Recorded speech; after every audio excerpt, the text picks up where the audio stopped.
Kinumpirma na ni Miss Ai ang sabi niya, "Opo, totoo ito. Salamat sa mga sumuporta." Ayon nga sa GMA, na ang ating comedy concert queen na si Miss Ai de las Alas ay nag-confirm na kinansela ang US Green Card petition ni Gerald Sibayan. Ito ang ibang komento ng ating mga kababayang netizens. Grabe, more than 1,000 yung likes nitong isang comment. Ito, "Well, now that his green card is revoked, he will likely be banned from returning to the US even as a tourist.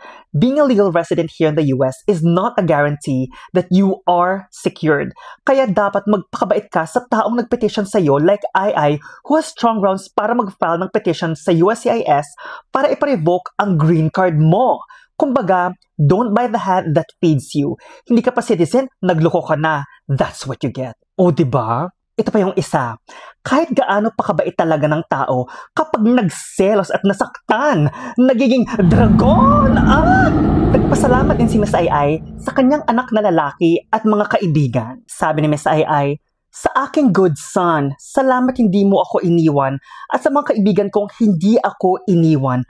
God bless you all." At nagpasalamat din si Miss Ai sa ating poong may kapal. Sabi niya, "Through the darkest moments, when I felt abandoned and alone, God has been my constant source of strength and comfort. His grace has helped me cope with the pain, giving me the courage to keep going, one day at a time. Thank you, Lord, for never leaving my side." Anong masasabi niyo mga kumars? Diba, to Miss Ai, may God bless her. And just like Miss Ai, lagi tayong manalig sa Diyos. Kasi pag nanalig tayo sa Kanya, makakayanan natin lahat ng problema.